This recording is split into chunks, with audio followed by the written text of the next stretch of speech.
Imagine uma ilha no Caribe, onde o ar cheira a sangue e açúcar. Um lugar onde o sol não aquece, mas sim queima. Mas o que ferve mesmo é o ódio presente no coração daqueles que foram escravizados, humilhados e brutalizados durante séculos. A colônia de Sandomã era basicamente a colônia mais rica do planeta e também o pior inferno na Terra para se viver. Era basicamente a joia mais brilhante da coroa francesa. Entretanto, este foi o tempo em que a França viveu a sua revolução.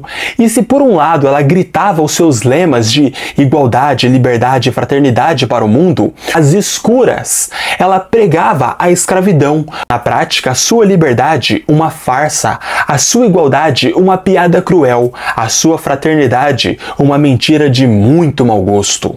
Até que um dia, os homens e as mulheres de Sandomã se revoltaram. Aqueles que tiveram seus nomes esquecidos, suas histórias apagadas, aqueles que foram sequestrados de suas casas e separados de suas famílias, que eram marcados a ferro e brutalizados o tempo inteiro, se levantaram. Agora, um bando de escravizados se transformariam num exército, as plantações do Haiti se transformariam em fogueiras, os brancos em covardes fujões e os senhores de escravos não passariam de cadáveres. Por alguns anos, estes escravizados se transformaram no exército mais perigoso do mundo, capazes então não apenas de libertarem o seu país e suas próprias vidas de toda a escravidão, mas capazes de fazer algo que era impensável na época: derrotar o exército francês do poderoso Napoleão Bonaparte, algo que diversas nações fracassaram em fazer, nações que tinham exércitos muito bem feitos e organizados. Portanto, sejam todos muito bem-vindos. Essa é a história da Revolução Haitiana. Este foi o momento em que os escravos do Haiti deixaram de ser escravos, lutaram por sua liberdade e reescreveram a sua história como pessoas livres. E aí, pessoal do YouTube, tudo bom com vocês? Meu nome é Aaron Fernandes e sejam todos muito bem-vindos a mais um vídeo meu aqui no YouTube. No vídeo de hoje nós iremos falar sobre aquela que é provavelmente a maior revolução da história humana, a Revolução Haitiana, da qual a maior parte dos brasileiros não conhecem. Essa é com certeza a revolução mais importante da história humana, pois ela foi a única revolução, a única em toda a história do nosso planeta, em que os escravos se transformaram em soldados, fizeram uma grande de uma guerra, se libertaram e ainda fundaram o seu país. Algo que foi tão sonhado e almejado por tantos escravos em tantas outras colônias e que só foi realizado no Haiti.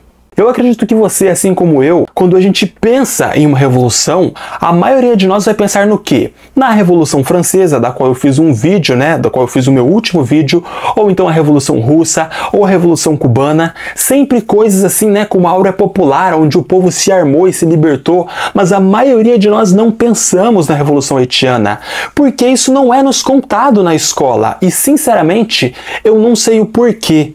Na prática, a maior revolução do mundo não nasceu em palácios, não foi assinada por aristocratas, não, ela nasceu em senzalas, pelas mãos daqueles que eram acorrentados. Entre aqueles que tinham cicatrizes, que tinham as costas marcadas e tatuadas de tanta porrada e de tanto chicote, que eu estou torcendo de coração para que o idiota do meu vizinho não estrague, pois do nada o cara começou a ligar uma maquita aqui e enfim, vamos tentar fazer o melhor que a gente pode. Mas antes, é claro que eu possa começar a dar mais detalhes e contar toda essa história, e toda a sua importância, não apenas para o Haiti, mas para o mundo todo, eu tenho que dar dois avisos, ok? O primeiro de tudo é mais um pedido. Por favor, peço humildemente, deixem o like, se inscrevam e compartilhem e ative o sininho para receber notificação sempre que tiver vídeo novo. Fazendo isso, vocês me ajudam e me animam a continuar com o canal.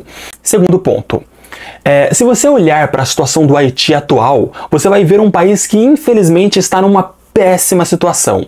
É um país muito pobre, que está assim dominado por gangues, onde tem muita corrupção, muita violência, muita fome também, da qual muitas pessoas, especialmente aquelas de direita e extrema direita, gostam de culpar a situação atual do país como um resultado de tudo aquilo que houve na Revolução Haitiana. Quase como se a Revolução Haitiana tivesse provocado a miséria atual do país, o que por si só é um grande de um absurdo. Primeiramente porque é mentira, a Revolução Haitiana não provocou a situação atual do país. E segundo e mais importante, dizer isso é basicamente sustentar um argumento canalha. É dizer que o país teria dado certo e se transformado num país de primeiro mundo se tivesse continuado a escravizar as pessoas.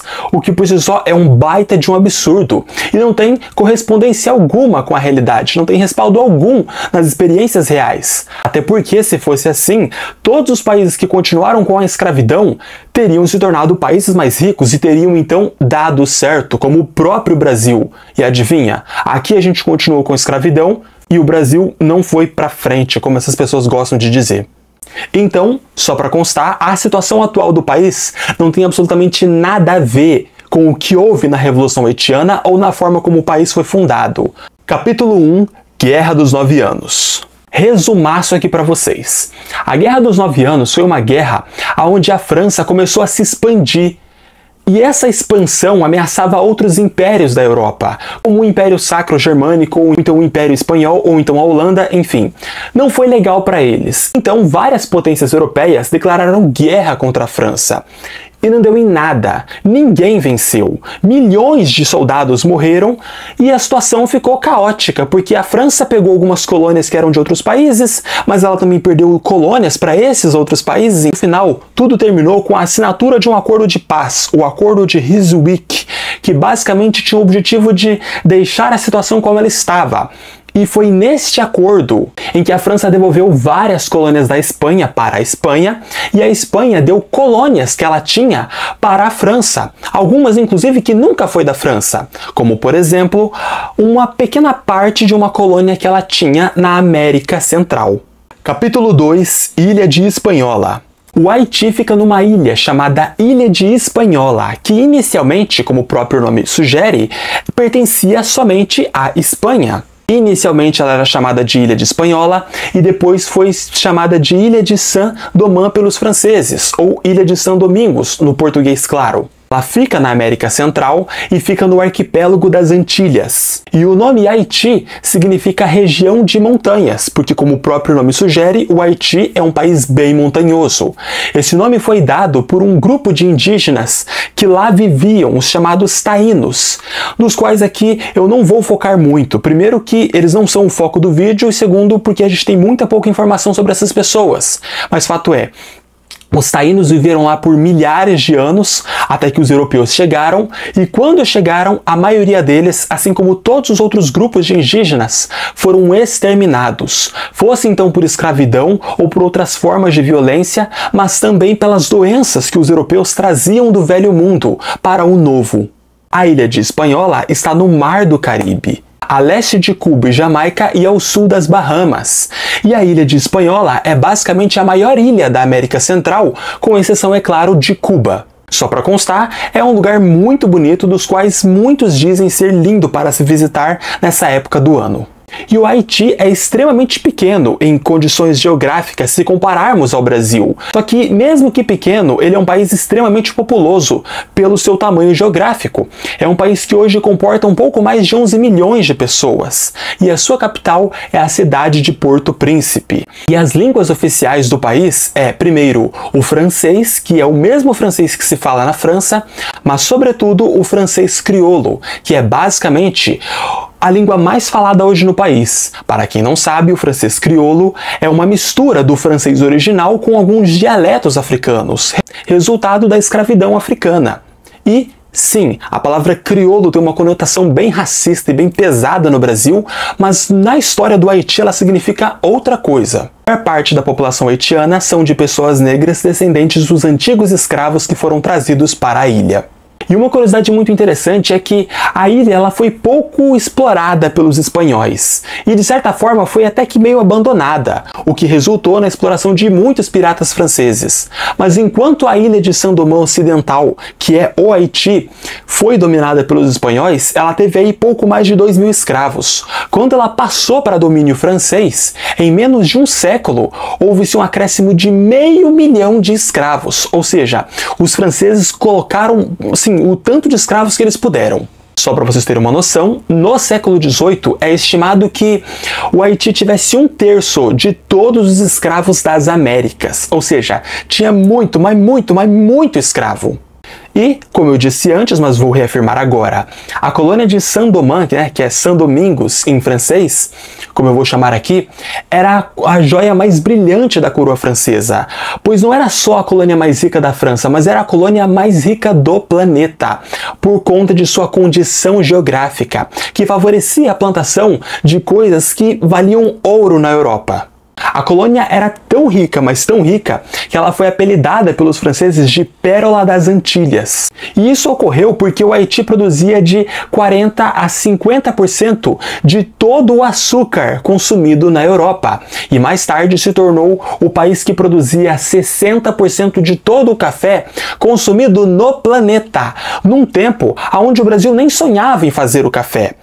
E, só para constar, sim, nesse tempo o Brasil era o principal competidor do Haiti na produção de açúcar, mas a gente ainda perdia. A primeira cidade que foi construída no país e que se tornaria a primeira capital foi a cidade do Cabo Francês, que hoje é chamado de Cabo Haitiano. Uma cidade que tinha toda a sua arquitetura baseada na arquitetura francesa, sabe? Era literalmente como uma cidade francesa no meio da América Central. Nessa época, a cidade de Porto Príncipe ainda não havia sido construída, mas para entendermos a questão da colônia, é necessário antes entendermos a questão dos escravos, pois estes serão a massa que não apenas irão trabalhar, mas era a massa que iria compor a maior parte de toda a população. Só para constar, no século XVIII, 93% de todos os habitantes da ilha eram escravos. Na questão dos africanos, como um povo no geral, se tornava escravo quem declarava uma guerra a outra tribo e perdia. E isso ocorria desta forma, independente da cor. Essa pessoa podia ser branca, negra, parda, asiática, não importa. Ou seja, a escravidão não era pessoal. No período dos impérios europeus, que começa então a colonização, é que tudo muda. Pois agora, com o surgimento do colonialismo europeu, é que a escravidão vai ganhar esse caráter racial. Será com os europeus que a escravidão vai ter uma determinada cor e determinados traços físicos. Ou seja, foram os europeus que disseram aos povos negros da África que seriam escravos por serem negros. E o fator que mais comprova o meu argumento é isso aqui. Este que vocês estão vendo é uma espécie de manual anti-rebelião de escravos, o Código Negro. Veja bem, não é o Código dos Escravos, é o Código Negro. Mais uma vez reforçando que para os europeus, escravo tinha uma cor. O objetivo desse manual, como eu acabei de dizer, era reforçar as relações pacíficas entre os escravos e os seus senhores. Na prática, este manual gostava de falar para os franceses, né, que eles deveriam tratar bem os escravos, porque senão eles iriam se rebelar. Só que nessa época, os franceses, assim como a maior parte dos povos da Europa, eram tão racistas, mas tão racistas, que eles acreditavam que os negros não tinham capacidade intelectual alguma para se rebelarem, pois não tinham cognição mental para isso. Olha o tamanho do racismo disso. É absurdo, mas é assim que eles pensavam. E era muito comum nessa época que os escravos ou fossem capturados, sequestrados, né, de seus países pelos europeus, ou então fossem comprados de algum outro povo africano, entendeu? Mas na prática não era pessoal para os africanos. Para os europeus era. Na época se sustentava que o negro em geral não tinha uma alma, era menos do que um animal, não sentia dor, então ele tinha sim que ser obrigado a construir o mundo. E eles tratavam essas pessoas com máxima brutalidade. Pegavam esses escravos e traziam para o velho mundo, ou então para o novo, do jeito mais perverso possível. Abarrotavam os chamados navios negreiros. Um navio que coubesse 100 ou 150 seria abarrotado com 300 e 400 e muitos morreriam porque então sem água, sem comida ou então com comida estragada, sabe? No meio de um calor infernal ou de um frio pavoroso. E os soldados franceses, assim como todo e qualquer soldado de qualquer potência escravagista da época, tratavam essas pessoas com máxima brutalidade, pois tinham medo que essas pessoas se rebelassem, porque se o fizessem, certamente os franceses estariam mortos, já que eram a minoria de um navio como esse. Na prática, isso mostra pra gente que o Código Negro era incompatível com a escravidão. Porque para escravizar uma pessoa, independente de sua cor, raça ou aparência, é necessário tratá-la com o máximo de violência, é necessário quebrar o seu espírito. E para se brutalizar, para se violentar, é necessário não ter empatia, é necessário tirar a condição de humano, é necessário desumanizar essas pessoas. Os europeus como um todo, não só os franceses, tratavam os africanos como menos do que um animal. Com animais, eles ainda tinham empatia e o tratamento era decente. Com os negros, era um tratamento assim absurdo. Não era incomum que as mulheres, por exemplo, sofressem tanta violência que saíam do velho mundo e chegavam ao novo estéreis. Os homens e as mulheres, no caso, eram acorrentados, geralmente tinham seus pulsos colados aos tornozelos para que não pudessem se levantar, para então se armarem e começarem uma rebelião. E eu não sei de onde é que surgiu, mas hoje em dia tem-se a ideia de que os escravos eram passivos e não tentavam nada. Gente, isso é mentira, ok? Inclusive, há muitas formas de se protestar contra essa condição degradante. A primeira delas, e a mais óbvia, era alguém se libertar e libertar uma galera para fazer uma rebelião e matar, os brancos, os franceses ou qualquer povo que estivesse escravizando. A segunda era uma mulher grávida abortar como forma de protesto àquela situação. E a terceira era os escravos cometerem suicídio, como um gesto dizendo que é melhor a morte do que servir esses caras para o resto da sua vida. Mas agora vamos falar sobre as camadas, as populações que existiam no Haiti. Capítulo 3, os escravos. Nessa época, o Haiti tinha 3 tipos de escravos. O primeiro deles, o escravo normal, aquele que geralmente era uma pessoa africana de pele negra, geralmente retinta, e que havia sido trazido de sua terra para ser obrigado a trabalhar até a morte no Novo Mundo. 2. O escravo crioulo.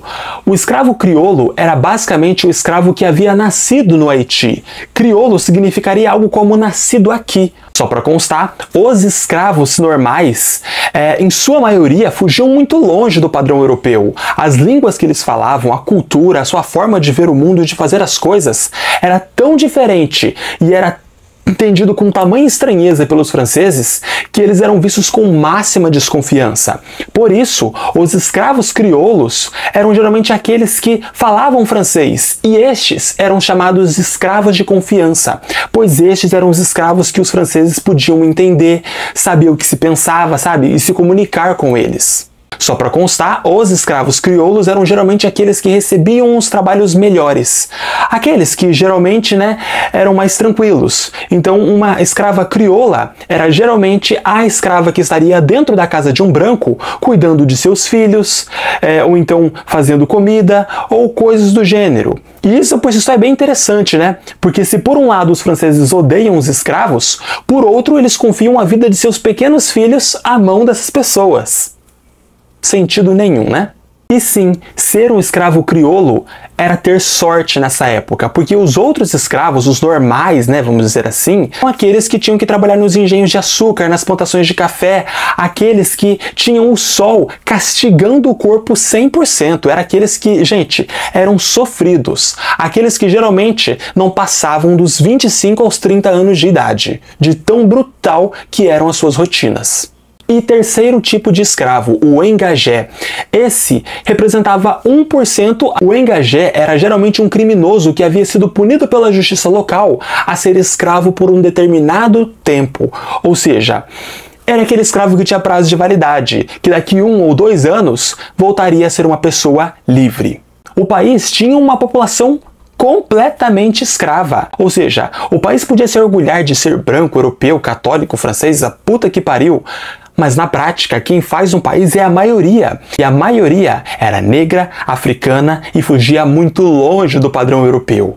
A maioria deles falavam línguas que nem se assemelhavam às línguas europeias. Eles não eram cristãos. Muitos, inclusive, praticavam o voodoo, que é uma religião completamente diferente do catolicismo da época. E o que é o voodoo? Se você já assistiu algum filme ou alguma animação americana, é muito provável, extremamente provável, que já tenha visto algum personagem praticando voodoo com o intuito de fazer mal ao próximo. No caso, a pessoa ia lá, pegava um bonequinho que se assemelhava a uma pessoa da realidade e cutucava ela com uma agulha, e isso de alguma forma machucava o corpo físico desta pessoa no mundo real. Denota todo um caráter maldoso e maligno, Uma coisa assim que se assemelha a satanismo, a bruxaria, coisa pesada. Gente, tudo isso não é só um estereótipo, mas é uma baita de uma mentira, pois isso não se assemelha em nenhum aspecto com o voodoo original ou o voodoo praticado no Haiti, religião completamente diferente disso, é uma religião de paz, inclusive, que venera as suas divindades, os seus deuses e os seus espíritos ancestrais, que por sua vez têm seus rituais, têm suas cerimônias, têm as suas particularidades, certo? Não se assemelha em nada às religiões cristãs, com exceção, é claro, do voodoo do Haiti, que tem elementos do catolicismo, já que houve aí um misto, né? Mas no geral, não é nada disso que vocês veem em filmes. Uma coisa muito interessante sobre o voodoo é que ele não tem uma autoridade central, como existe, né, no caso dos católicos. Ele não tem um papa. E uma outra coisa mais interessante ainda é que o voodoo não vai ser só uma religião na nossa história. Ele vai ser um elemento que vai unificar os povos. Ele vai ser determinante para que toda a revolução aconteça. Mais tarde vocês vão entender o porquê. Capítulo 4. Os brancos. A segunda categoria da sociedade haitiana, que na verdade era a primeira, a única privilegiada e respeitada, eram os brancos. Primeiro de tudo, os Grands Blancs. Estes eram os grandes senhores e as grandes senhoras. Aqueles que usavam os ternos de seda, aqueles que eram os brancos poderosos, donas de vastas regiões do Haiti, donas de milhares de escravos, os quais, assim, não se preocupavam com a vida, eram ricos e é isso aí. 2. Os Petit Blancs, aqueles que eram os pequenos proprietários de escravos. Era aquele branco, geralmente francês, que tinha 1, 2, às vezes 5 escravos e só. Ele era pobre, mas ele tinha escravos. E uma coisa muito interessante sobre o Haiti é que, pelo menos no Haiti, não era ilegal que um branco se casasse com uma negra. Quando um branco tinha uma filha com uma mulher negra, portanto, né, escrava naquela época, ele teria um filho mestiço, um filho pardo, como entenderíamos aqui no Brasil. Essa criança, por ter uma conexão com o branco, nasceria automaticamente livre, o que mais tarde faria com que o Haiti fosse a colônia escravagista com mais negros livres em todas as Américas. Capítulo 5. Affranchis. Os affranchis eram basicamente os negros que haviam se libertados. A maioria esmagadora eram aqueles que tinham um pai branco. Era extremamente raro de você conhecer ou ver, ou sequer ter notícia de uma pessoa que era um escravo original, né? Era um escravo que nasceu na África e foi trazido para o continente, que era uma pessoa negra retinta ser livre, ok? Portanto, os affranchis eram os negros libertos. E nessa época surge uma massa de affranchis, e alguns se tornam ricos. Alguns affranchis eram donos de terras, e infelizmente há registros históricos que nos confirmam que alguns affranchis, infelizmente, eram donos de escravos. Era a minoria da minoria, mas infelizmente existiam, e esses que existiam, obviamente, eram infames entre toda a comunidade negra do Haiti. Mesmo os affranchis mais poderosos, mesmo aqueles que tinham mais terras ou que tinham escravos, não eram lidos com mais respeito pelos brancos. Eles ainda assim eram vistos como cidadãos de segunda classe. E lembram que alguns minutos atrás eu havia citado o Código Negro, que ele inicialmente nasceu com essa perspectiva de pacificar as relações entre os escravos e os seus senhores? Então, agora, por volta de 1760, surgiriam novos decretos no Código Negro. As leis no Haiti sugerem então que os negros, mesmo os negros libertos, não possam ocupar cargos públicos, não possam vestir determinado tipo de roupa, não possam usar joias vistosas para ostentarem e não podem usar nomes de famílias que sejam considerados brancos, pelo menos não publicamente. Tudo isso proibido. E por quê? Porque a França estava em crise e queria superexplorar as suas colônias, sobretudo o Haiti. Não fez muito sentido, né? Calma que eu vou explicar. Isso ocorreu, gente, basicamente porque na época a elite branca do Haiti e a própria França notou que muitos estavam se tornando affranchis. Haviam muitas crianças nascendo e elas eram mestiças, né? Elas tinham um pai branco, entende? Isso estava criando muitos negros libertos. Na prática, o que os franceses, assim como a elite branca, queria era perpetuar as diferenças raciais. Era fazer com que os brancos se sentissem superiores aos negros, para que houvessem conflitos, para que não houvesse nenhum sinal de igualdade racial. que se houvesse igualdade racial, os brancos, sobretudo aqueles que não eram racistas, poderiam se unir aos negros para criarem um país. E isso por si só era problemático, porque se o Haiti se transformar num país, não há mais colônia para a França superexplorar. Mas por que cargas d'água um branco se aliaria a um negro? Sobretudo a maioria deles, né, que eram bem racistas. Então, na época, os brancos que iam para o Haiti trabalhavam lá.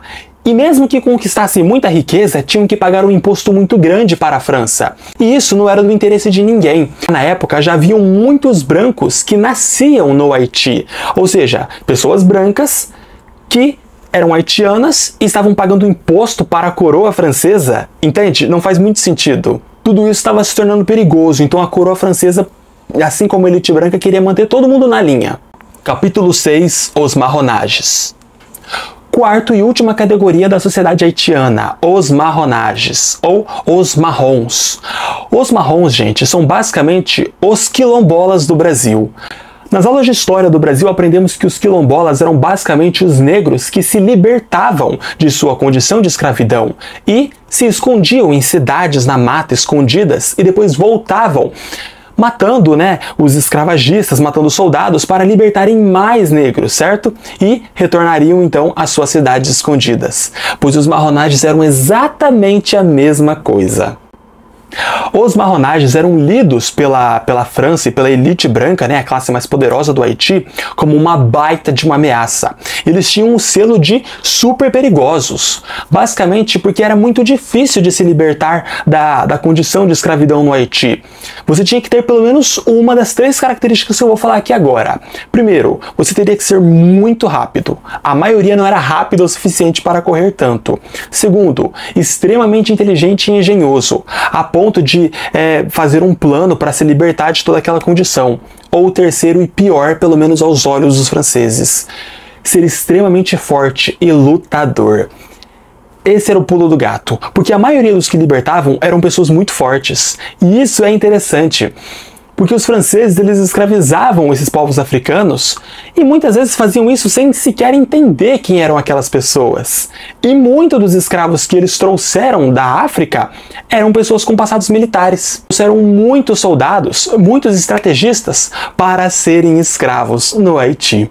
Nessa época, o grande zumbi dos palmares haitiano era um homem chamado François Macandal.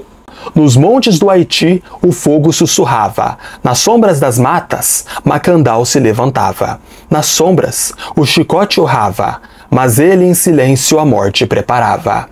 Ele é veneno na noite, tempestade no dia. Cada gesto seu é promessa e profecia. As senzalas tremiam com seu nome murmurado, os senhores temiam seu futuro terminado. Há um sussurro nos currais, um nome que arrepia, quando o opressor bebe o próprio fruto da própria tirania. Ervas e poções, instrumentos de fúria, cada gole envenenado é vitória pura. É de coragem que os escravos se enchiam, inspirados por um líder de pura valentia. Mesmo que os anos se passem e os homens tentam apagar, a história desse grande guerreiro ninguém irá calar. Pois é o herói dos fracos, mestre da ação, uma vida de lutas regada de paixão. Do sangue da tirania ele fez canção, seu nome ecoa, eterno no coração da nação. Já deu para entender quem é o Macandal aqui, né? O cara era o grande guerreiro e ele foi uma personalidade tão importante, mas tão poderosa e enigmática, né? Ele é parte do orgulho haitiano que hoje ele tem o seu rosto estampado na moeda haitiana. Mas quem foi François Macandal? Por que ele se tornou tão importante? Bom, a primeira coisa que temos que dizer aqui é que nós sabemos muito pouco sobre ele. Nós temos muitas lendas, sobretudo no próprio Haiti, e pouca história confirmada. Na prática, o nome dele não era François, certo? Porque François é um nome francês, esse com certeza foi o nome que os franceses lhe deram. E chamaremos então de Macandal. Ninguém sabe onde ele nasceu e nem de onde veio. E a maior parte dos historiadores do Haiti acreditam que ele tenha vindo ou da Guiné ou então do Senegal, enfim, da África Ocidental. Muitos argumentam que o mesmo era muçulmano, mas não há confirmação disso. Reza a lenda que Macandal era um escravo original, né? Ele nasceu na África e foi trazido para o Haiti e o mesmo trabalhava no engenho de açúcar. E que um certo dia se envolveu num acidente e acabou tendo partes do seu braço cortado fora. Depois disso, ele acabou indo cuidar dos gados e lá por volta de 1781 ele teria fugido. E nos próximos anos ele teria então encontrado uma cidade escondida nas montanhas, né, formada por ex-escravos. Lá ele teria decidido que a sua missão de vida seria libertar outros escravos. Muito provavelmente, assim, quase 100% de certeza, foi alguém com algum passado militar. Ou ele foi um soldado, um grande general, ou no mínimo um estrategista. Porque o mesmo era muito bom de briga. E melhor do que isso, ele era muito bom com plantas. Tanto que não era incomum que ele matasse os seus inimigos envenenado com plantas. Durante os próximos 7 anos, Macandal retornava e matava todos os senhores de escravos, assim como todos os soldados que ele via pra frente, geralmente envenenado, mas também não era incomum que ele matasse através da luta, né, da luta corporal, e libertava os homens e as mulheres. A tal ponto que o mesmo se tornou um herói para todos os escravizados e para todos os negros libertos. Ele era um símbolo muito grande de resistência. Muitos se uniam nele. Tanto que Macandal, o número 1 do mais procurado, sabe? O cara que o exército francês queria capturar para ontem. Há lendas nessa época que diziam que o mesmo tinha poderes sobrenaturais e que seria capaz de matar qualquer um que quisesse. Ele foi capturado diversas vezes e foi dado como culpado em todas. Numa vez, ele foi pego e foi condenado à morte na fogueira, mas conseguiu escapar. Só que acabou dando ruim e ele acabou sendo capturado um tempo depois. Foi condenado dessa vez sob a acusação de querer matar todos os brancos da ilha. E infelizmente morreu queimado no dia 20 de janeiro de 1758, na cidade do Cabo Francês, hoje Cabo Haitiano. Entretanto, sua história ainda permanece viva no coração dos haitianos. Tanto que para muitos ele é considerado como o primeiro grande líder de toda a Revolução Haitiana. Capítulo 7. A Revolução Francesa. Assim que a Revolução Francesa começa, a França inteira se desestabiliza. Ela começa ali com o governo girondino e agora cada colônia da França será representada por deputados que representarão a colônia na Assembleia Constituinte Francesa. E a primeira revolta que se tem notícia no Haiti foi feita por um ex-escravo chamado Vicente Auger. Um ex-escravo que depois se tornou dono de terras e dono de escravos e fez a primeira rebelião. E basicamente fez essa rebelião armada protestando contra a hierarquia social baseada na raça. Mas é claro que tudo pudesse acontecer, como realmente aconteceria mais tarde, ele e mais 20 amigos foram mortos. Nessa época, muitos negros libertos, muitos affranchis começaram a pressionar os deputados e pressionar os governos girondinos para que desse cidadania francesa aos negros libertos. E os girondinos nessa época não souberam muito bem como responder. Eles deram cidadania francesa para alguns negros libertos e para outros não.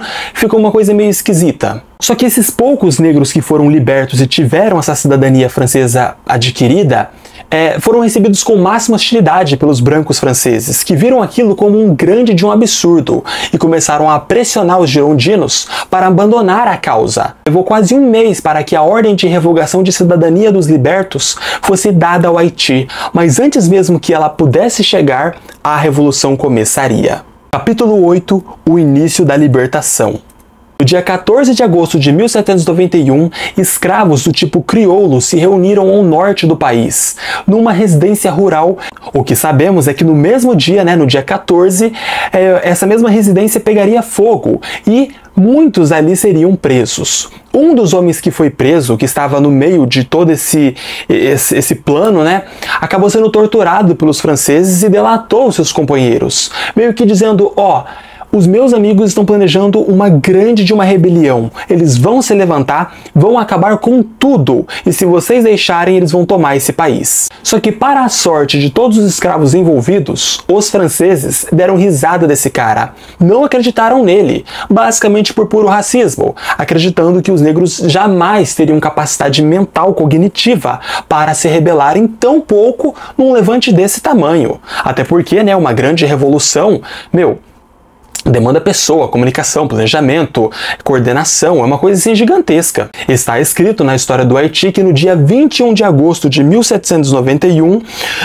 antes de toda essa rebelião, teria ocorrido a chamada cerimônia de Bois Caïmans, que ninguém tem ideia exatamente de como foi, mas é uma espécie de reunião voodoo na qual estava o único líder de toda a revolução, um líder religioso chamado Boukman. E a frase mais famosa desse líder teria incendiado o coração desses escravos com muita revolta.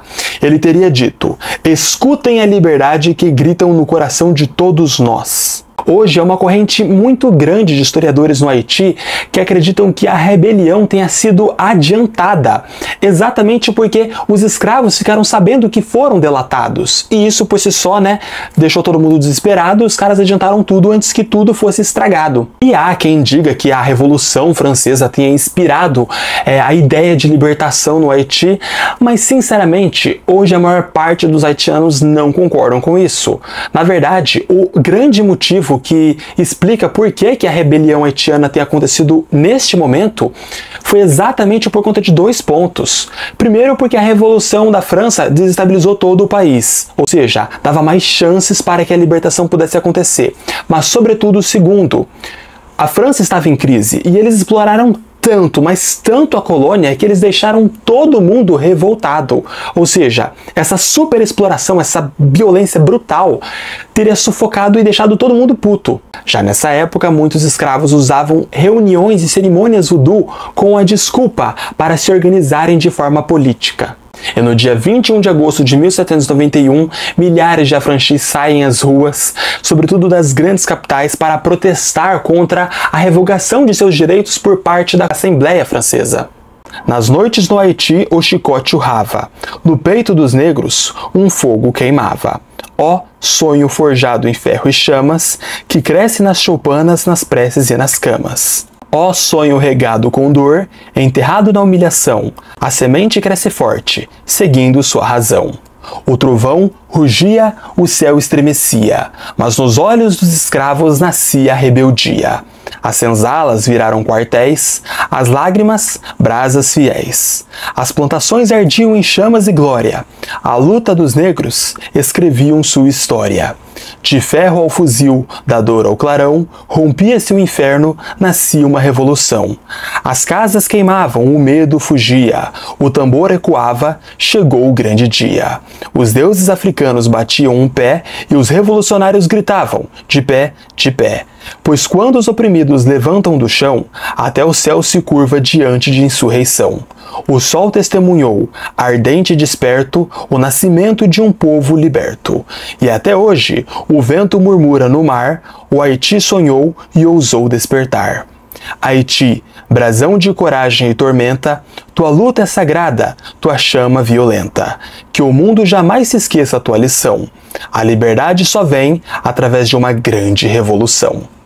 Na madrugada do dia 22 de agosto de 1791, milhares de escravos se levantaram, tacaram fogo nas plantações, queimaram casas, mataram líderes e soldados franceses, mataram senhores de escravos, e agora a revolução começava. A Revolução Haitiana começa no norte do país, muito próximo ali à cidade do Cabo haitiano. E como essa população era sobretudo os escravos originais, eles não escreviam, a maioria deles não escreviam em francês, eles não deixaram ideias anotadas do que eles estavam fazendo e do porquê.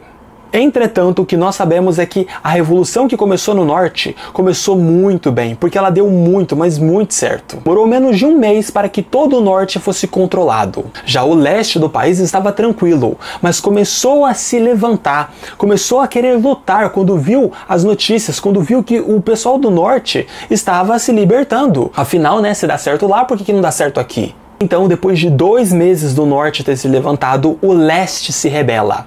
A diferença é que, enquanto o norte é liderado por escravos, o leste é liderado por affranchis, por negros libertos. A Revolução do Norte tinha um caráter mais transformador. Ela estava ocorrendo de um jeito mais violento e estava mudando tudo de fato. Já a Revolução do Leste começou de um jeito mais tímido, sabe? Estava meio que engatinhando.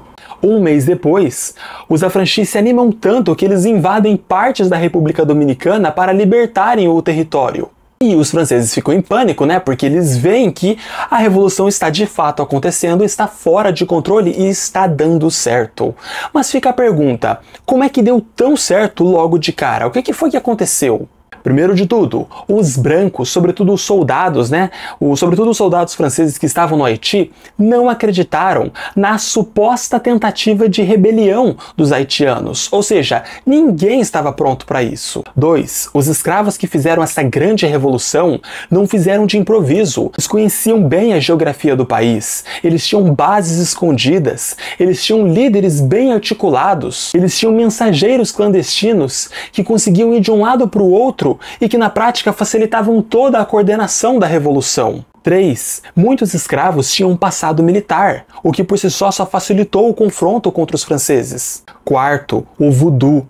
Embora ali houvessem muitos povos africanos que falavam diferentes línguas e tinham diferentes culturas, o voodoo era uma religião que na prática era uma das poucas coisas que eles tinham em comum e que, de certa forma, atuou como uma força unificadora, uma força que os uniu. 5. A França estava em sua revolução, estava bem desorganizada, na verdade estava um caos. Não conseguiu se preocupar de imediato com o Haiti porque estava preocupado com o seu próprio país. E 6. A colônia de Saint-Domingue era a colônia mais rica do mundo. Se os franceses chegassem chutando tudo sem nenhum planejamento, eles poderiam sacrificar as suas próprias riquezas. Então, para entrar lá e sufocar a rebelião, tinha que ser feito com muito cuidado. Uma curiosidade muito interessante aqui é que se você pesquisar desenhos, artes, pinturas ou gravuras no Google Imagens sobre este período, você vai ver um padrão muito interessante. Você verá negros matando brancos de formas escabrosas. E sim, houve uma brutalidade ou outra aqui. Isso ocorreu porque a maior parte daqueles que fizeram esses desenhos eram os brancos, os mesmos racistas que denunciavam os negros e que no final usariam aqueles trabalhos artísticos para denunciar os negros e falarem: ó, é assim que os escravos são, é por isso que eles têm que continuar sendo escravos, ou então é por isso que eles têm que ser presos ou mortos. Muito das rebeliões que estavam acontecendo, sobretudo no leste do país, se inspiraram no Vicente Auger ou então em Macandal. Mais tarde, o pessoal do leste consegue invadir a prefeitura do país e conseguem aprovar leis que visavam a igualdade racial. O governo francês que estava presente no Haiti até tenta sufocar a situação, tenta apagar a revolução no leste, mas não consegue. Durante um tempo daria certo para a maioria dos negros que estavam ali. Entretanto, os tempos não continuariam com muita paz. Na época, gente, a Revolução do Norte e a do Leste estavam meio que caminhando para a mesma direção, mas estavam ocorrendo de formas separadas. Elas dependiam de líderes que pudessem unificar essas duas revoluções em uma só, já que se tinha o mesmo objetivo, já que se lutava pela mesma coisa, pela libertação dos negros e pela fundação de um país. A única figura que se tinha na época era o Boukman, aquele líder religioso do voodoo que eu falei para vocês que inspirou toda a revolução. No dia 7 de novembro de 1791, ele morre em combate contra os franceses. E é problemático porque fragmenta a revolução e afasta as duas revoluções. Para constar, nesse tempo, muitos africanos do leste são impedidos de irem para o norte. Entretanto, isso não impediu com que muitos do leste fossem para o norte. E o personagem que vem a seguir será o Grande Líder. Capítulo 9, o Grande Líder. François-Dominique Toussaint-Louverture, ou Toussaint Louverture, nasceu no dia 20 de maio de 1743. É considerado pela maioria dos haitianos hoje como o pai do Haiti e o grande líder da Revolução Haitiana. Ele nasceu na cidade do Cabo Francês, hoje Cabo Haitiano. E embora ele fosse um escravo do tipo crioulo, um escravo que nasceu no Haiti, ele era um escravo desde pequeno, pois toda a sua família era de africanos originários, eram de pessoas que haviam vindo da África. E o seu pai era um capataz, e era até que bem respeitado para um escravo. Mas por quê? O pai de Toussaint era Gaou Guinou, um príncipe africano que foi capturado por traficantes de escravos. Guinou era filho do rei de Arrada, também conhecido como Grande Arrada, que era o rei do que hoje é o país que conhecemos como Benin. Ou seja, Toussaint vinha de uma família real, de uma família monárquica, de reis, literalmente. Na prática, o Toussaint aproveitou muito bem as poucas vantagens que a vida lhe ofereceu. O mesmo foi muito bem educado, sobretudo por comunidades jesuítas que tinham lá na época, E ele falava o francês crioulo, que era o francês que a maioria dos escravos crioulos dominavam, mas ele também falava o francês que os franceses falavam, e também falava o latim. E era católico. E o fato dele ser simpático e ter toda essa educação o aproximou muito dos brancos. Na época era muito raro que um escravo se assemelhasse tanto aos brancos. A maioria deles falavam as línguas que eram dos seus países, dos seus reinos. A maioria deles tinham religiões de matriz africana, como o próprio voodoo, mas o Toussaint era diferente. Fisicamente, podemos dizer que ele era um homem aí de 1,63 mais ou menos, de pele retinta, olhos escuros, extremamente inteligente e perspicaz, mas sobretudo simpático. E essas características o levariam muito longe. Ele é libertado em 1776, aos 33 anos de idade. Este fato foi corroborado por uma carta escrita em 1797 pelo mesmo, na qual Toussaint afirmava estar livre há pelo menos 20 anos. E ninguém sabe como isso aconteceu. Ninguém sabe se ele comprou a sua alforria de algum jeito, ou se o dono dele, que gostava muito dele, teria o libertado. E isso é muito curioso, porque o próprio Toussaint era um escritor, ele escreveu muito antes de morrer. Toussaint se casou com Suzanne Simone Batista, que provavelmente era sua prima, por volta de 1782.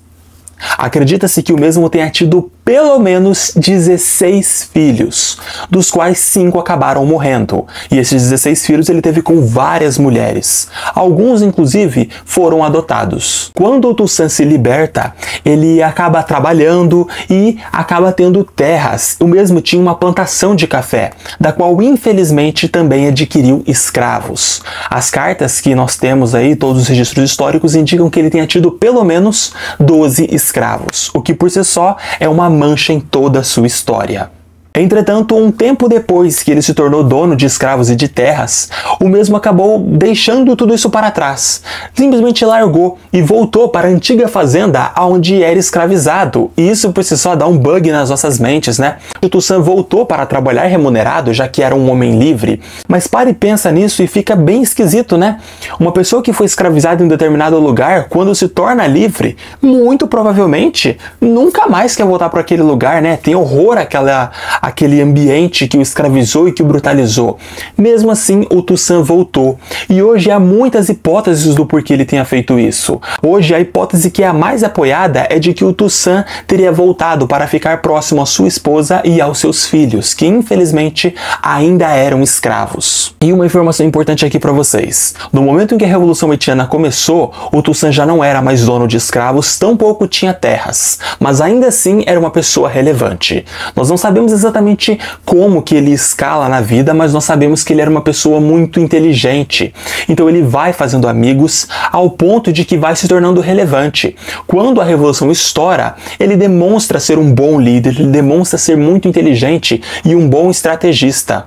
No ponto em que nós estamos, a revolução dá uma cessada. Ela simplesmente paralisa. Ela não avança, só que ela também não é sufocada pelos franceses. E é neste momento em que o Toussaint aparece como uma grande liderança. E esse documento visava a pacificação do Haiti. E tem vários pontos. Os dois mais importantes eu vou descrever aqui para vocês. O primeiro ponto: todos os líderes de todas as rebeliões que ocorreram no Haiti seriam libertados. E segundo ponto: todos aqueles que eram escravos retornariam à sua antiga condição de escravos sem serem punidos. E antes mesmo que os negros, em sua maioria, pudessem rejeitar aquilo, como certamente rejeitariam porque era ridículo, os brancos rejeitaram. Para os brancos, os negros tinham sim que ser violentados, porque toda aquela revolta matou-se brancos, destruiu plantações, destruiu propriedades, então os brancos estavam com ódio. Sem falar que muitos deles, por algum motivo que não se sabe, acreditavam de fato que o exército francês iria deixar a França, que estava passando por sua própria revolução, para controlar a situação no Haiti, o que obviamente não aconteceu, ou pelo menos não tão cedo. A Revolução do Norte começa a se levantar de novo e começa a adotar tons mais agressivos e começa a transformar tudo, do modo que a Assembleia Nacional Constituinte da França começa a se preocupar cada vez mais. E se antes a ideia dos franceses era dividir para conquistar, agora seria unir para conquistar. que os franceses queriam fazer agora era forçar uma aliança, uma amizade entre os brancos e os negros, para que a Revolução no Leste acabasse. E fariam isso basicamente igualando os direitos civis das duas raças. Tudo isso para que o leste simplesmente fosse pacificado e eles então pudessem lidar com o problema maior, a revolução no norte. A situação fica tão estranha, mas tão estranha, que nós temos registros de líderes revolucionários negros, tanto do leste quanto do norte, mas sobretudo do leste, jurando lealdade ao rei Luís XVI, o rei da França, que era um baita de um rei escravocrata que nunca demonstrou nenhuma simpatia pela abolição da escravatura. Muito pelo contrário.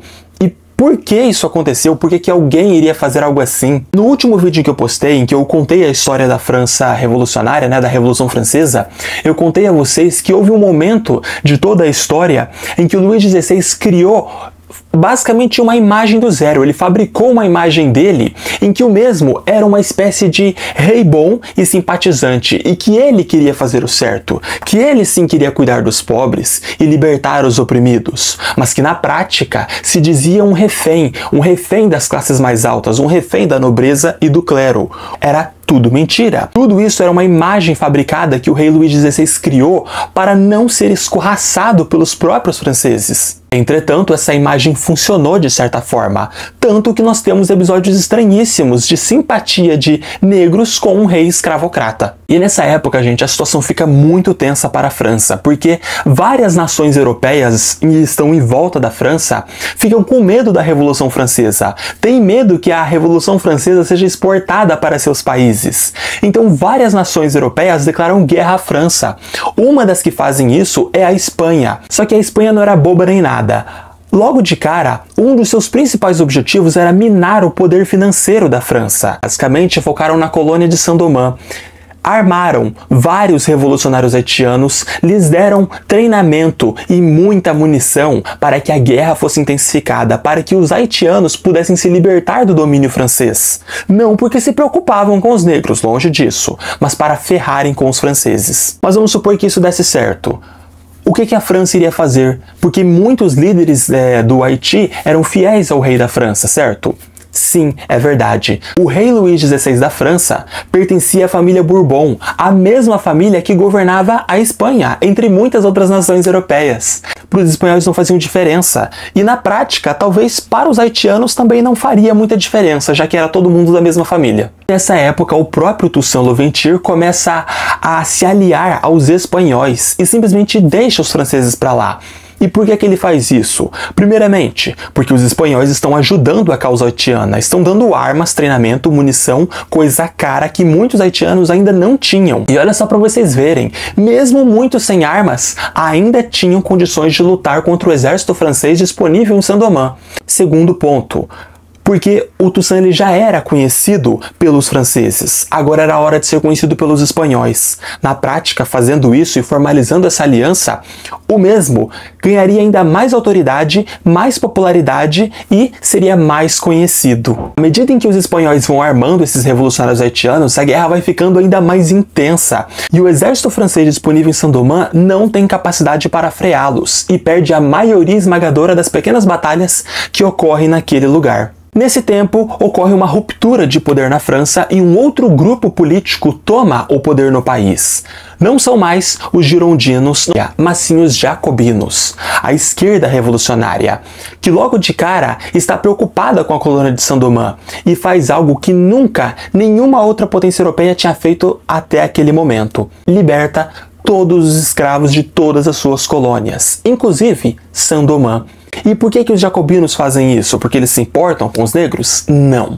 Eles fazem isso porque é muito mais fácil manter Saint-Domingue com pessoas livres do que com escravos sendo brutalizados. Não é porque foi proibido a escravidão nas colônias francesas que isso de fato foi implementado em tudo, entende? Houve muita resistência, muitos senhores de escravos continuaram escravizando mesmo depois da proibição legal. A partir daí, muitos brancos começam a fugir do Haiti, porque veem que perderam o poder que eles tinham e certamente poderiam ser violentados por esses antigos escravos. E a estratégia jacobina de libertarem os escravos em Saint-Domingue dá muito certo, porque a situação é pacificada com P maiúsculo, inclusive no norte, onde as coisas estavam caminhando com uma ferocidade absurda. Agora o Toussaint vai virar a casaca de novo, ele vai deixar a aliança que ele tem com os espanhóis e vai se aliar de novo aos franceses.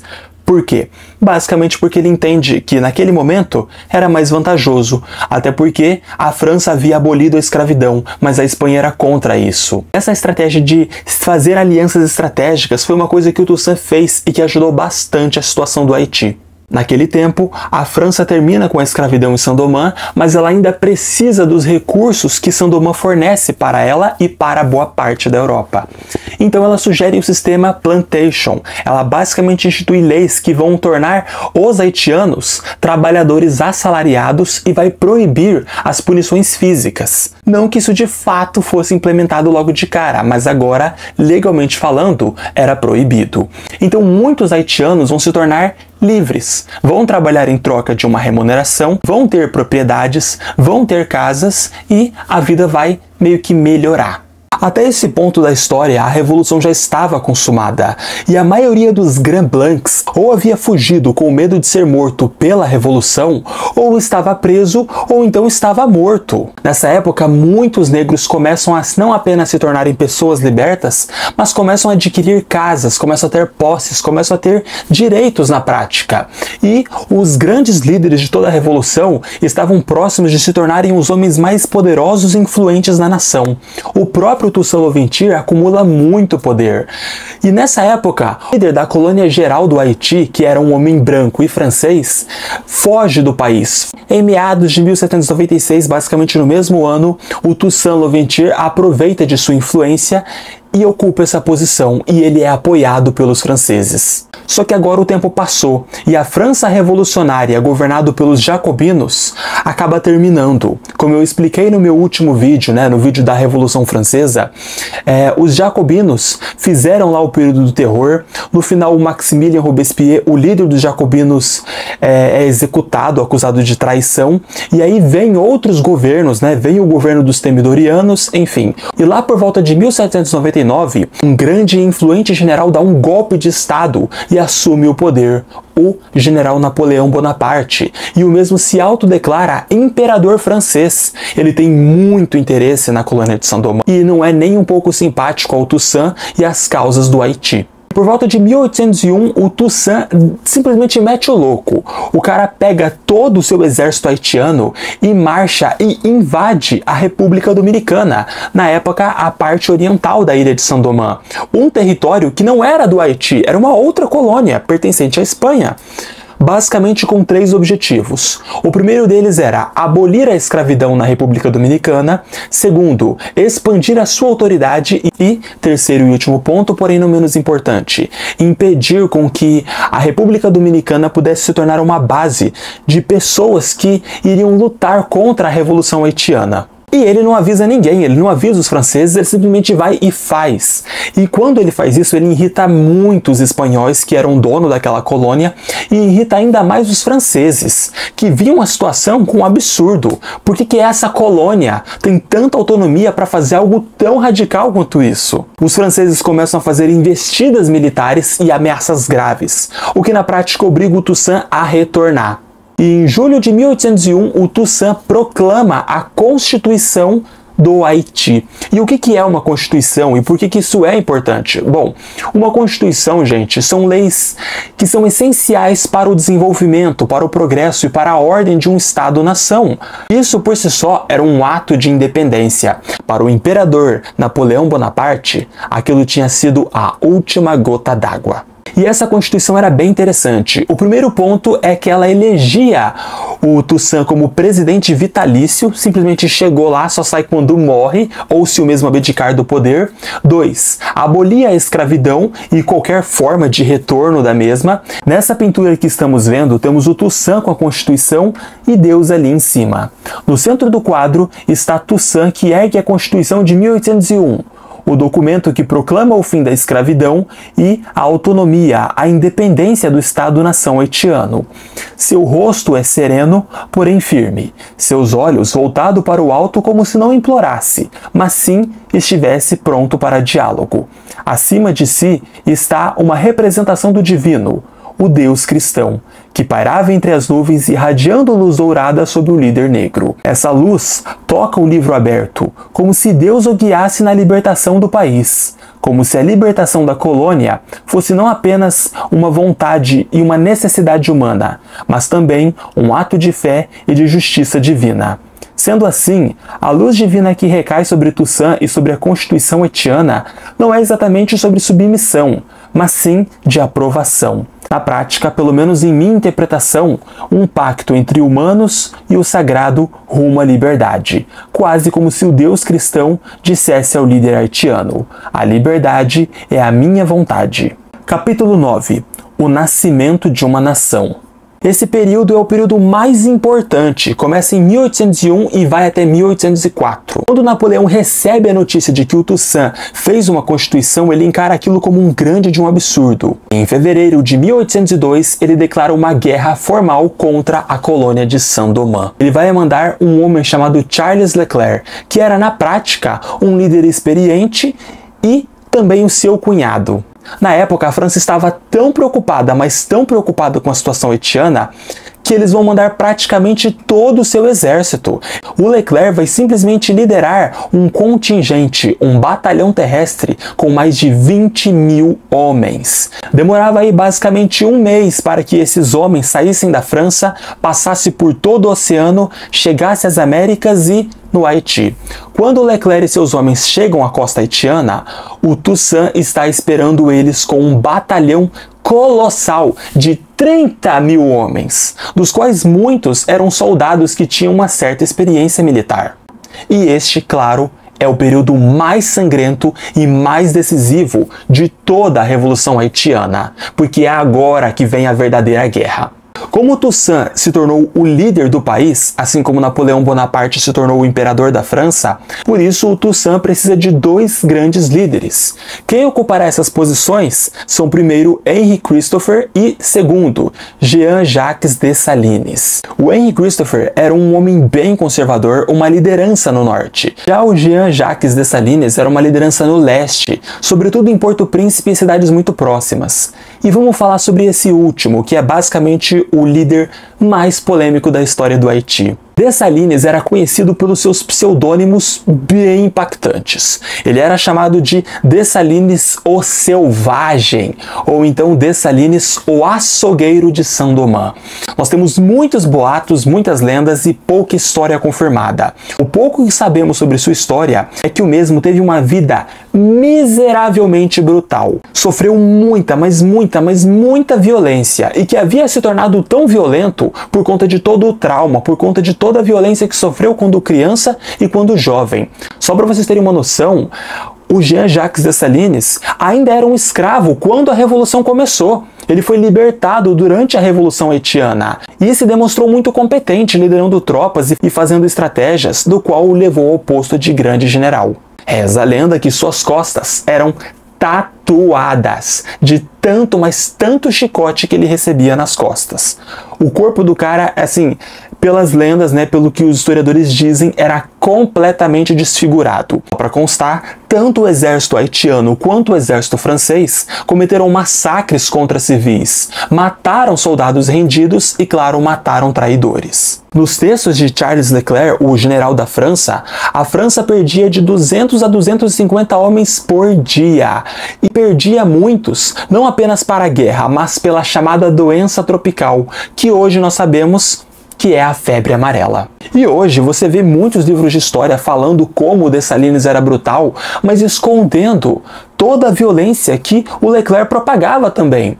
Tanto que hoje há muitos historiadores haitianos que concordam que o Leclerc poderia ser até pior que o Dessalines. O Leclerc também ordenava execuções sumárias e usava cães.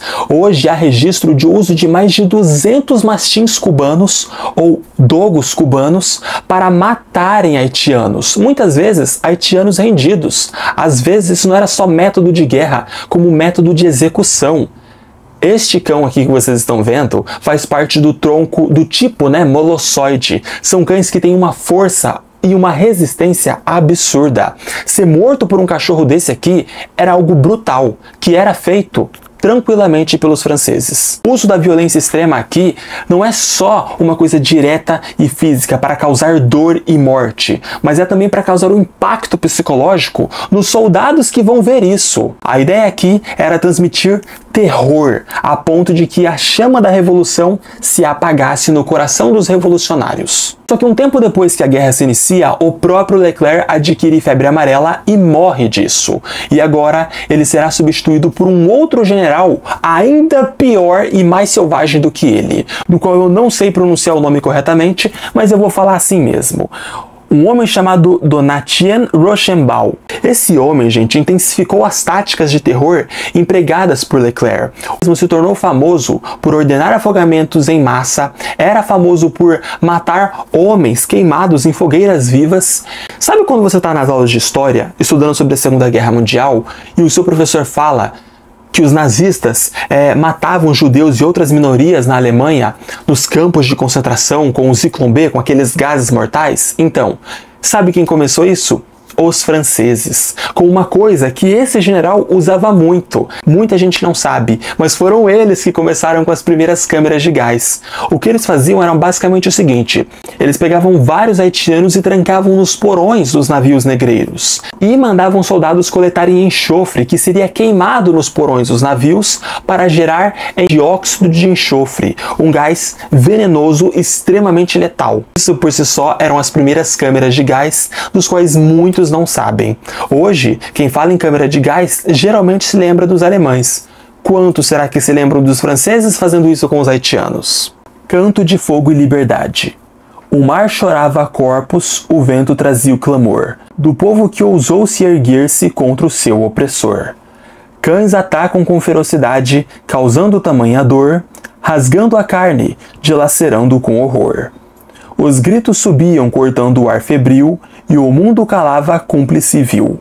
O chão tremia e não era Deus, e sim a terra gemendo de dor. Sangue escorria pelos rios quentes, e o sol se esconderia com pavor. Os franceses tornaram a noite um altar de agonia, onde a morte dançava em corpos em vil sinfonia. Os haitianos ergueram-se como trovões, com seu aço brilhando sobre a lua, e a França que vinha violenta provaria o gosto de sua própria loucura. O Império no final perdeu, calou-se o canhão, e a França nas Antilhas sangrava em vão. E o Haiti do abismo ergueu-se em linda flor, livre, porém, nascido em meio a sangue e horror. E por volta de 1802, o Toussaint acaba perdendo uma batalha de um jeito muito estranho e é capturado. Hoje, há muitos historiadores que afirmam que ele possa ter sido traído. Entretanto, isso nunca foi confirmado. De toda forma, ele perde a pequena batalha, é preso e é mandado para uma prisão na França, a prisão Forte de Jaux, uma prisão nos Alpes extremamente fria. Toussaint acabou ficando doente, não aguentou as condições e morreu um ano depois, no dia 7 de abril de 1803, gerando então uma comoção nacional. E para muitos franceses, a morte de Toussaint iria desanimar os soldados. E o efeito foi exatamente o oposto, porque os haitianos ficaram com ainda mais ódio e lutaram com ainda mais força. Apesar de ter tido uma vida meio contraditória, apesar de Toussaint ter tido escravos, o mesmo, até os dias de hoje, é considerado o principal libertador do Haiti, um dos chamados pais libertadores das Américas. Os historiadores que sustentam que o Toussaint tenha sido traído, em sua maioria afirmam que quem provavelmente o fez, provavelmente o traiu, foi o próprio Dessalines, porque seria ele o próximo na sucessão da presidência. Quando o Toussaint morre, o Dessalines de fato assume a presidência, e aqui nós temos um começo um pouquinho estranho, porque o Dessalines faz alguns acordos de paz e vem trégua, aí depois ele quebra a trégua e vem a guerra, e lá por volta de 1803, o Dessalines vence a guerra. Na época, gente, a França terminou com 50 mil homens mortos. Eles perderam praticamente todo o seu exército. Naquele tempo, os poucos franceses que estavam ainda vivos em prisões haitianas seriam executados por ordem do próprio Dessalines. E no dia 1º de janeiro de 1804, o Dessalines proclama a independência do Haiti. Agora, o Haiti deixa de ser a colônia de Saint-Domingue e se transforma num Estado-nação livre. Isso por si só foi revolucionário, uma verdadeira inspiração para todos os escravos, não só das Américas, mas do mundo. E mais revolucionário do que isso é que o Dessalines aprovou uma lei na época que fazia com que o Haiti pagasse até $50 por cada pessoa tirada da escravidão e levada para o Haiti para ser livre. Isso, gente, é revolucionário em todos os seus aspectos. Mas agora vem um capítulo bem sombrio na história de Dessalines, dos quais faz com que uma pequena parte do Haiti não goste tanto do Dessalines quanto gosta do Toussaint. Lá por volta de 1804, o Dessalines descobriu que colonos brancos franceses que estavam retornando à França não estavam fazendo isso para viver, mas sim com um plano de conspiração para derrubar o recém-estado haitiano, e isso ele não iria permitir. Em 1805, o próprio Dessalines ordena com que o exército haitiano massacre toda a população branca que estava retornando. Os números hoje variam muito. O que nós temos certeza é que mais de 2.000 pessoas brancas morreram, mas há estimativas que elevam esse número para a casa de 3 a 5.000 pessoas. Infelizmente, haviam-se sim muitas crianças e mulheres. Na época, o Dessalines justificou isso como uma medida de segurança nacional, justificando ao povo haitiano que aquelas pessoas que estavam ali não eram pessoas comuns que viam em paz para morar no Haiti, mas sim contra-revolucionários que conspiravam contra a independência de seu país. Esse massacre em questão fez com que todas as potências escravagistas da época tivessem ainda mais ódio e horror à figura de Dessalines, assim como a própria independência do Haiti. Esse massacre em questão fez até com que alguns poucos países que eram simpáticos à causa haitiana se afastassem um pouco, porque isso acabou pegando mal. Na época, a comunidade internacional, classificou o massacre dos brancos de 1805 como uma barbárie africana. Isso por si só é curioso, porque isso vem das mesmas potências que apoiavam a escravidão, sabe? Que brutalizavam as pessoas. Meio que essas potências pareciam não estar muito cientes de seus próprios pecados. Mas enfim. E lá por volta de 1806, o Dessalines acaba sendo assassinado numa emboscada, ok? Ele de fato foi emboscado, não é uma suspeita como o Toussaint, ele foi emboscado. E quem foi quem fez isso? Bom, até os dias de hoje nós não temos 100% de certeza, mas a maioria dos historiadores do Haiti consideram que o principal suspeito foi o seu sucessor, Alexandre Pétion. Alexandre Pétion era líder da elite mulata no sul do país e era alguém que estava de saco cheio do governo do Dessalines. Na época, já tinha uma oposição muito grande ao Dessalines que acusavam o mesmo de ser um ditador sanguinário. Só que, se a gente for ver mesmo o que o Alexandre Pétion estava falando na época, ele não estava preocupado com o que o Dessalines estava fazendo com os brancos, mas preocupado com o fato do Dessalines cagar e andar para a elite do sul, sabe? Não dar privilégios para essa galera mais rica. E hoje muitos historiadores do país concordam que Henry Christopher, o outro grande líder, que havia sido um grande general na Revolução Haitiana, sabia de tudo isso, sabia da conspiração para o assassinato de Dessalines e, de propósito, fez vista grossa, fechou os olhos, não falou nada, meio que deixando o seu aliado morrer. Por quê? Basicamente para se aproveitar da situação e tomar o poder. Quando o Dessalines morre, o Henry Christopher reclama uma parte do país e o Pétion a outra parte. O Haiti é dividido em 2 estados-nações.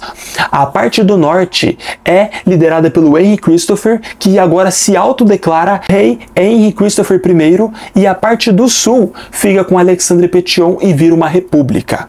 E embora o norte tenha tido uma atuação bem mais revolucionária, progressista e transformadora, agora é o norte que vai se tornar extremamente conservador. Tanto que nessa época, o sul faz reforma agrária, enquanto o norte fica controlado pela elite agrária. E o governo dos dois não durou tanto tempo e nem foi marcado por grandes feitos. O Pétion acabou pegando febre amarela e morreu.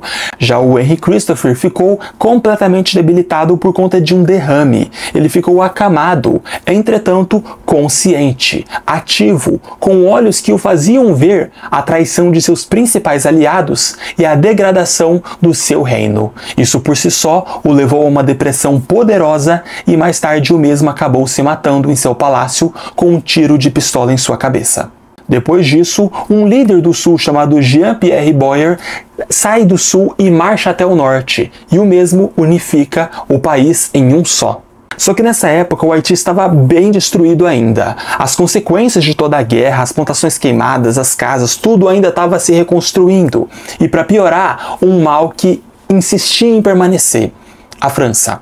A França começou a ameaçar o Haiti de novo, e nessa época a França faz um acordo com o Haiti para manter a paz, que ficou conhecido como o maior assalto da história, ou o acordo de libertação mais caro de toda a história humana.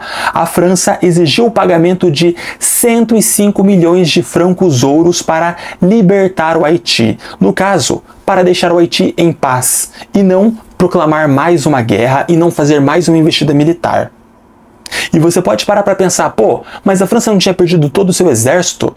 Então, gente, tinha. Só que eles fizeram um outro exército e tinham muito mais dinheiro, podiam contratar mercenários. Então, assim, era uma ameaça muito grande mesmo para os haitianos, porque eles não tinham a mesma força econômica. E o Jean-Pierre Boyer acabou assinando o acordo e agora pagaria a dívida. Para pagar tudo isso, o Haiti teve que fazer empréstimos em bancos europeus para pagar uma dívida colossal que fez com que o país se afundasse numa crise econômica que durou mais de um século. Só para vocês terem uma noção, o Haiti terminou de pagar essa dívida em 1947. Olha isso! 1947. Levaram mais de 100 anos para pagar essa dívida. E quanto que dá esses 150 milhões de francos ouros hoje em dia? Bom, segundo as minhas contas, equivaleria a 520 milhões de euros, ou 3 bilhões de reais. É estimado que os haitianos tenham tido um prejuízo financeiro ao pagarem essa dívida de 105 bilhões de euros, ou 500 bilhões de reais, ou meio trilhão de reais, que com toda certeza teria feito uma baita de uma diferença no desenvolvimento do país como um todo. E pior do que isso, porque a França não deixou barato, mesmo com o Haiti pagando. Eles basicamente começaram a falar para todos os impérios europeus de que se vocês fizerem negócio com o Haiti, vão estar basicamente aceitando o que eles fizeram. Se vocês fizerem negócios com o Haiti, as suas colônias de escravos vão se inspirar nisso e vão se rebelarem contra vocês. E isso era uma coisa que nenhuma outra potência europeia queria. A última coisa que queriam era que seus escravos se rebelassem, era perderem as suas colônias. E qual foi o impacto disso no Brasil e no mundo? Bom, a maior parte dos impérios que tinham colônias cheias de escravos receberam essa notícia com muita alegria e se rebelaram com ainda mais intensidade e frequência, porque agora não era mais um sonho distante, pois afinal de contas, uma colônia na América Central fez aquilo que parecia impossível para todos. Um exército de escravizados conseguiram vencer o exército francês, um dos mais fortes da época. Então, assim, foi combustível para muitas rebeliões. Por aqui, a grande rebelião que se inspirou na Revolução Haitiana foi a chamada Conjuração Baiana de 1798. Na prática, podemos considerar que tanto a elite branca do Brasil quanto a coroa portuguesa receberam a história de independência do Haiti como um horror político. Tanto que os europeus que viviam aqui no Brasil não falavam Revolução Haitiana, eles falavam horror de São Domingos. Sobretudo, né, falando sobre os brancos que morreram, né, e coitado deles. Só queriam escravizar um povo. Na época, boa parte da elite brasileira gostava de dizer: se dermos liberdades aos negros, teremos um outro Haiti. Teremos um outro país independente. O que por si só é completamente errado e fora de tom. Dá a entender de que os franceses deram a liberdade para os haitianos e, gente, não foi. os haitianos iriam conseguir sua liberdade de um jeito ou de outro. Em tática, eles já estavam lutando pela sua liberdade muito antes dos jacobinos legalizarem o fim da escravidão. No final, a escravidão voltou e os haitianos conseguiram se libertar do mesmo jeito, sabe? Então, assim, muito além dos brancos. O sucesso da Revolução Haitiana acendeu um alerta vermelho em todos os impérios que tinham colônias cheias de escravos, sobretudo aqui no Brasil. Aqui no Brasil, especificamente, não aumentou só o número de revoltas e na violência dessas revoltas, mas também aumentou o controle e repressão dos soldados portugueses, que agora iriam censurar todas as notícias que vinham do Haiti, iriam proibir festas noturnas e reuniões religiosas, sabe? Também geraria repressões muito mais violentas e sangrentas por parte dos portugueses contra os escravos africanos que aqui estavam no Brasil. A Europa inteira viu o que houve no Haiti como uma ameaça que não poderia ser tolerada, como o maior fracasso da história francesa, muito maior do que eles passaram na Segunda Guerra, né, que tantos franceses sentem até os dias de hoje. Na prática, a Revolução Haitiana foi a maior revolução da história, que gerou sim a libertação do país e infelizmente também muitas mortes. Enfim, esse daqui foi o vídeo de hoje. Eu espero que vocês tenham curtido e que tenham gostado. Se foi o caso, por favor, manifeste o seu interesse. Deixe o like, né? Deixe o joinha, se inscreva-se aí se não for inscrito, compartilhe o máximo que vocês puderem e ative o sininho se possível. Esse foi o vídeo de hoje e até mais, pessoal. Falou, é nóis e fui!